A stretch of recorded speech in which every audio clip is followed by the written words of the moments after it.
Então, vamos lembrar, olha só, em termos de representação, eu queria mostrar para vocês aqui, ó, nossa segunda Constituição vai ser a Constituição de 1891, quando a gente proclamou a República em 89, né? Ali a gente já instituiu uma república presidencialista, que é o modelo que nós temos hoje, ou seja, que nós temos um chefe de Estado que também é chefe de governo, a mesma pessoa, diferente dos regimes que a gente chama de parlamentaristas, em que você tem um chefe de Estado que vai representar a questão diplomática, as relações internacionais, a chefia das armas, e um chefe de governo, que é a pessoa que vai tocar o dia a dia do país. São duas pessoas nos regimes parlamentares, no nosso regime presidencialista é uma pessoa só.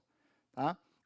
Já foi instituído, logo que nós viramos república, o período presidencialista, o regime presidencialista, e nós vamos alterar a nossa Constituição em 34. Sobre a Constituição de 91 e a Constituição de 34, por que a gente precisou alterar a Constituição de 1891 em 1934? Normalmente as pessoas acham que a Constituição fica velha e que a gente precisa mudar quando chega numa determinada idade. Não necessariamente. Vamos pegar o exemplo dos Estados Unidos. Os Estados Unidos têm as características políticas dos Estados Unidos não são muito diferentes das características políticas do Brasil. Eles também são uma república federativa, ou seja, dividida em estados. Eles também são uma república presidencialista, ou seja, tem o presidente com o poder das duas coisas. Só que a Constituição dele jamais foi alterada. Ou melhor, ela sofre as suas emendas, os seus projetos novos de lei, as suas atualizações, mas ela nunca foi posta abaixo para se construir outra. Isso e a Constituição deles é de 1787, da época da independência deles. O que acontece? Nós temos 7. A alteração da primeira para a segunda é natural. A gente saiu de um regime monárquico, que realmente não tem nada a ver com a história das Américas, né? Não cabe para as Américas um regime monárquico. Nós não temos civilizações de milhares de anos que governam. Aqui nós até temos civilizações de milhares de anos, mas elas não governam. Então, o que acontece? Quando a gente trocou de monarquia para república, sim, tem que ser feita outra Constituição, porque nós estamos realmente alterando a coisa. Agora, a partir de 1891, nós nunca deixamos de ser república. Mas nós tivemos mais 6 constituições. E o que isso é interessante de perceber? Que cada uma das constituições corresponde a uma ruptura política. E o que é uma ruptura política? Nós estamos num caminho, vamos ter que desviar para outro lado. Essas rupturas políticas são: ou eu saio de uma ditadura e vou para uma democracia, ou eu saio de uma democracia e vou para uma ditadura. São as duas únicas opções. Ou eu saio de um regime democrático e vou para um autoritário, ou eu saio de um regime autoritário e vou para um democrático. Então, isso aconteceu no seguinte sentido. 1891. 1891 é o período que a gente chama de República Velha. Aquela república do café com leite, da época da exploração do café, que o país está se modernizando, cidades como São Paulo e Rio estão crescendo. Enfim, naquele momento, o que aconteceu?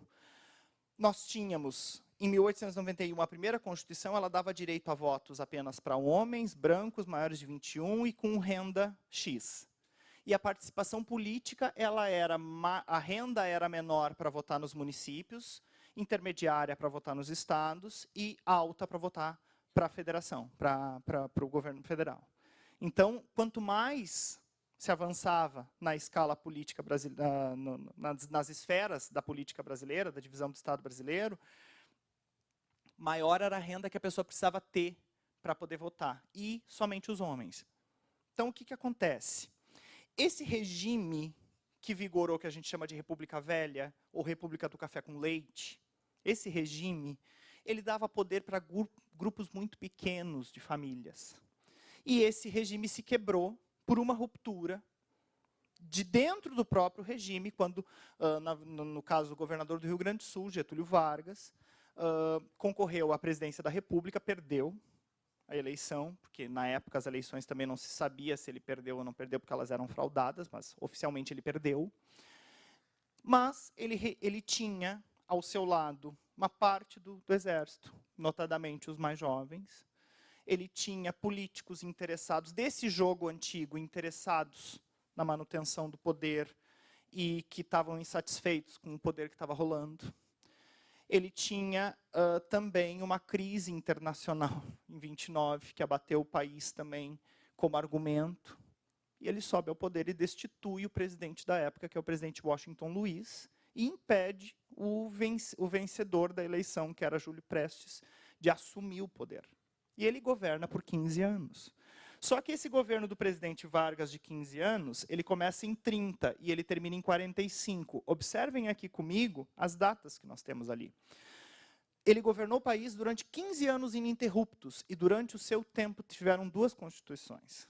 Uma é o Vargas do Bem, que é o Vargas de 34, que eu digo para os alunos, esse é o Vargas do Bem, nós temos o Vargas do Bem e o Vargas do Mal, e o Vargas eleito, são 3. Porque em 34 ele construiu, ele chamou uma Assembleia Constituinte, na verdade foi construída uma Constituição democrática, no sentido de que incluía o direito de votos para as mulheres, fez uma série digamos assim, acabou com a história da renda para votar, então o voto era direto, voto feminino. Então, a partir de 32, a gente já tem a primeira eleição nesse molde, né? Em 34, isso se oficializa com a Constituição. Só que em 37, ele dá um golpe nele mesmo. Ele não chama a eleição de 38, que ele deveria chamar em 38 uma eleição, né? E ele, em nome da segurança nacional, época entre guerras, comunismo ascendendo, fascismo ascendendo, começaram esses 2 grupos a brigar aqui no Brasil, extrema esquerda e extrema direita. Começaram a brigar na rua mesmo. E ele usa aquilo como argumento e diz, eu vou ficar. E como ele tem um apelo popular, um apelo pelas leis trabalhistas, é visto na época como um desenvolvimentista, ele fica. De 37, em 37 ele traz uma nova Constituição, só que essa nova Constituição já mostra um estado de exceção, porque o Estado liberal, o que a gente tem lá do Locke e do Rousseau, o Estado liberal, ele é um Estado de direito, e ele é um Estado representativo, ele foi pensado de uma forma representativa, por isso que quando a gente tem regime autoritário, a gente chama de Estado de exceção. Então, o que acontece? Esse Estado de exceção getulista, ali do Estado Novo, em 37, ele se transforma numa Constituição e ele vigora até a queda do presidente Vargas em 45. Quando ele cai em 45, nós vamos vir com outra Constituição democrática, de 46, que vai começar a valer a partir do governo do presidente Eurico Gaspar Dutra, eleito pela população. Depois do Gaspar Dutra, e observem que até então a gente não teve nenhum presidente eleito pela população, até o presidente Gaspar Dutra. O presidente Vargas, em 34, foi eleito para o cargo, mas de forma indireta, pelo Congresso Nacional. Então, em 46, o presidente Eurico Gaspar Dutra, por mais que ele representasse forças mais conservadoras da economia no Brasil, ele foi eleito para o cargo, faz o seu governo, a Constituição passa a valer, e essa Constituição mantém aquela questão do voto feminino, da liberdade partidária, só, creio que não permite o Partido Comunista Brasileiro, momento de Guerra Fria, mas enfim. E essa Constituição de 46, durante a sua vigência, nós tivemos os governos do presidente Gaspar Dutra, eleito, o Vargas volta em 50, eleito, só que o Vargas enfrenta uma enorme crise política, e para sair, mais ou menos o que a gente vê hoje, acusado enormemente de corrupção, uma campanha de mídia muito forte sobre o fato dele ter sido o governo mais corrupto da história, até aquele momento, a maior crise internacional, ou melhor, a maior crise econômica que a história do Brasil já viu. Mesmo discurso, e para não entregar o poder e a saída que ele encontra é um pouco dramática, teatral, ele se mata no Palácio do Catete, com um tiro no peito. E para a eleição, que seria em 55, fica um clima um pouco nebuloso, mas ela sai. Ela acaba saindo. Em 55 e em 56 assume o presidente Juscelino Kubitschek, eleito. Em 60 assume o presidente Jânio Quadros, eleito. E o Jânio Quadros passa a enfrentar a mesma campanha contra que o Vargas enfrentou, que o Juscelino, em menor escala, também acabou enfrentando, e acaba renunciando 7 meses depois, e o presidente João Goulart, seu vice, assume o controle do país, e é derrubado em 64.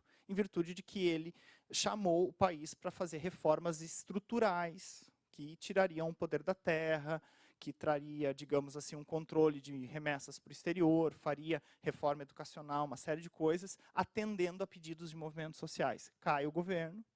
E aí nós vamos observar que depois da queda do presidente João Goulart em 64, a gente vai ter o período da ditadura militar, que em 67 coloca uma nova Constituição. Já em moldes de Constituição de Estado de Exceção. Ou seja, não prevendo, por exemplo, eleições presidenciais, cargos indicados para governadores de estado, para senado, para capitais de estados, para cidades estratégicas importantes que não são capitais, como Campinas, São Bernardo do Campo, cidades maiores assim no país. E essa Constituição, ela é a Constituição do período da ditadura militar. Quando a ditadura dá sinais de esgotamento a partir de 80, a população já começa a pedir nas ruas a volta da democracia. E na época o presidente Figueiredo acabou dizendo que isso ia ser feito de forma lenta e gradual, e o que acabou acontecendo. A eleição de 85 não foi uma eleição direta, acho que todo mundo já estudou, alguns até viveram esse momento das diretas já, acabou não rolando as diretas já, e nós tivemos a eleição feita de forma indireta, vencedor Tancredo Neves, o Sarney de vice, Tancredo morre e o Sarney assume. E durante o governo Sarney, ele pode ter todos os defeitos do mundo, mas uma coisa que eu admiro no ex-presidente Sarney, e é muito estranho eu dizer isso, mas enfim, o meu deve estar apavorado, mas uma coisa que eu admiro no presidente Sarney é o fato de que a elaboração da Constituição de 88, que é a que nós vamos discutir, ela ocorreu num clima real de democracia, sem a interferência do Poder Executivo diretamente. Então, o que aconteceu? Essa Constituição que começa em 87 e fica pronta em 88, que é a que nos rege hoje, ela foi construída num ambiente de tanta esperança e democracia, que ela é tão interessante, tão incrível do ponto de vista de direitos e do que ela nos permite, do que ela traça de visão de mundo, que ela não consegue ser aplicada. Nós não demos um jeito ainda de fazer com que a nossa Constituição realmente tenha validade. Ela é a Constituição cidadã, ela é conhecida na nossa história como Constituição cidadã, e ela é conjunto de leis, normas e regras que tem por objetivo organizar a sociedade a partir da vontade popular, tá? A partir da soberania do povo. Lei máxima, ou seja, nenhuma lei estadual está acima dela, nenhuma lei municipal está acima dela. Todos nós devemos respeito e obrigação à nossa Constituição, estando em território nacional, certo? Então, 558 constituintes elaboraram a Constituição durante 20 meses e ela foi promulgada em 5 de outubro de 88. É considerada a mais completa da nossa história, no sentido de todos os direitos sociais e de cidadania que ela traz para o nosso povo. Então, nesse sentido, o que eu acho interessante da gente começar a perceber sobre a Constituição, até para encaminhar o debate que a gente for fazer em sala de aula. Quando eu trago isso para os alunos, eles falam assim, mas por que a gente tem escrito lá, por exemplo, que a nossa Constituição garante o direito à propriedade, o direito à moradia para as pessoas, e quando eu saio na rua eu vejo uma pessoa morando na rua? O aluno pergunta. O aluno vai te fazer esse questionamento e casualmente, eu não sei se é uma tendência ou o que é, se a gente não interferir nesse momento para trazer isso para o debate, ele vai realmente sair com uma impressão de que, tipo assim, não, então pode rasgar essa Constituição porque ela não está valendo, ela não é exercida, ela não está sendo posta em prática.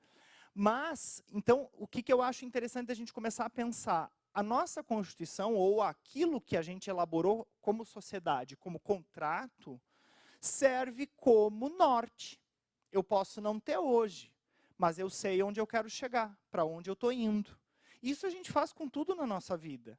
Eu não tenho hoje, de repente, o que eu não ter no sentido material, mas eu não realizei determinadas coisas, mas eu tenho noção para onde eu quero chegar, qual é o meu planejamento para o futuro. Então, é interessante passar que a Constituição é o planejamento também de uma nação. Assim como a gente planeja nosso plano de aula, nossos projetos em sala, nosso projeto de vida, a Constituição é um planejamento. E esse planejamento, ele serve para a sociedade se conhecer, para a sociedade criar uma identidade e saber o que ela está buscando. Exemplo, essas discussões hoje que a gente está vendo sobre tira dinheiro da educação, tira dinheiro da saúde, bota dinheiro na educação, bota dinheiro na saúde, e a gente observa que entra um governante, ele faz de um jeito, entra outro governante, faz de outro. Minha análise, isso não tem que ser assunto de partido A ou partido B. Isso tem que funcionar. E tem que funcionar no sentido de que o partido A e o partido B entenderam, pela Constituição, que a sociedade quer uma educação inclusiva, de qualidade, uma saúde de qualidade, universal, porque está dito. Porque o que a gente ainda tem que tomar cuidado quando faz esse discurso? Hoje, nós professores somos acusados de fazer aliciamento de ideologia. Não! Por isso que a gente tem que conhecer. Porque daí você diz para a pessoa assim, olha só, não sou eu que estou te dizendo, não é uma opinião minha. A sociedade convencionou isso num contrato. E esse contrato eu sigo. Então, convida as pessoas para seguir. Porque, por exemplo, a nossa Constituição ela tem pontos tão avançados que se vocês colocarem isso num comentário de rede social ou dentro de uma sala de aula, alguém vai chamar de comunista. Que não é o caso, é uma pobreza de espírito a gente ficar taxando as pessoas de A ou de B. E é uma burrice, na verdade, porque isso, no meu entendimento, ultrapassa qualquer ideologia política, né? Essas questões de bem-estar, elas não deveriam ser assunto de partido político, eu tiro, eu ponho. A gente tem, hoje, nós somos 7ª, 8ª economia do mundo, pelo amor de Deus. Nós, comparando com os países que são os primeiros 10 de economia do mundo, a gente tinha que estar em outro padrão porque a gente tem dinheiro para isso. É enganoso o discurso de que o país é pobre, de que o país está em crise, de que o país gasta demais. Nós temos dinheiro para isso. A gente poderia arrotar isso para o mundo, dizer, nós temos dinheiro para bancar. Só que o grande problema é que o nosso dinheiro fica concentrado numa parcela muito pequena. Isso é um outro debate que nós temos que fazer. Mas dinheiro para ter estrutura decente para todos os nossos alunos e saúde interessante para toda a nossa população, nós temos. Nós temos dinheiro para isso. Então, é a mesma coisa que uma família muito rica que ficar economizando com saúde e educação. Não tem cabimento. Chega a não ter cabimento quando a gente se dá conta de que nós somos uma das 10 maiores economias do planeta. Aí tu fica pensando, não tem cabimento. Mas, enfim, vamos lá. Então, vamos só trabalhar a questão do que ela é, o que ela nos traz, principalmente nos primeiros artigos, que eu acho que são os mais interessantes. Um ponto que eu sempre acho importante discutir com os alunos é a função do Estado, o que é o Estado, conforme a Constituição, como é que nós somos, o que nós somos como Estado, e de que maneira que o nosso Estado está organizado. Então, lá no primeiro artigo já diz para nós que nós somos uma república federativa, ou seja, todas as repúblicas federativas são repúblicas divididas em estados. Esses estados são semi-autônomos, ou seja, uma autonomia mais ou menos, não tem toda a autonomia que quer, mas tem alguma autonomia, está subordinado à Constituição Federal, é uma união, no caso, é um Estado democrático de direito, tem como fundamentos soberania, cidadania, dignidade, valores sociais de trabalho e livre iniciativa e, principalmente, pluralismo político. Eu posso defender as ideias que eu quero, desde que elas respeitem as noções de democracia. Tanto, por isso, não posso ser racista, não posso ser homofóbico, não posso ser sexista. Isso não pode, porque isso está escrito. E o pluralismo político diz que, em termos de, por exemplo, assim, o que eu defendo para a economia, como é que eu defendo a organização da sociedade, o que eu quero, isso é livre. Tá? Nesse sentido, é livre. E a nossa república é dividida em 3 poderes, que são independentes e harmônicos, não estão tão harmônicos nos últimos 2 dias, né? A gente tem visto lá que estão se pegando no pau. O senador Renan Calheiros foi ordenado pela justiça, que é um poder mais forte nesse caso, pode fazer, de sair da presidência do Senado, e agora, umas horas atrás, ele disse que não vai sair. E o grupo de senadores disseram não vai sair. E aí? Não está harmônico. Mas no jogo dos poderes, o judiciário é o mais pesado. A gente sabe que o judiciário dá a palavra final e, enfim. Claro, com base na defesa da Constituição, obviamente, né? Daí vão encontrar os argumentos dentro da Constituição. Eles são harmônicos, legislativo, executivo e judiciário, esses três poderes. O executivo com a função de administrar, o judiciário com a função de aplicar leis e o legislativo com a função de elaborar leis. Observem que nenhum faz o que o outro faz. E não é possível que uma pessoa atue em dois poderes ao mesmo tempo. Eu posso ter atuado em dois poderes. Por exemplo, eu posso ser um juiz que me candidatei a um cargo no legislativo ou no executivo, ganhei a eleição e a assumo. Naquele momento eu me desligo temporariamente da minha função de juiz e vou lá cumprir a minha função de deputado. Mesma coisa se eu sou um deputado e o presidente da República me chama para ser ministro. Eu troco de poder, eu saio do legislativo, vou para o executivo e eu abandono, ou melhor, eu me licencio do meu cargo legislativo, entra uma pessoa suplente, eu vou desempenhar um cargo no executivo e se eu sair, não gostei, quero voltar, ou o presidente me demitiu, eu volto para a minha cadeira e aquele meu suplente sai. Tá? Então, ou seja, não há a possibilidade desses poderes serem, digamos, exercidos por uma pessoa em dois ou três poderes ao mesmo tempo. Certo?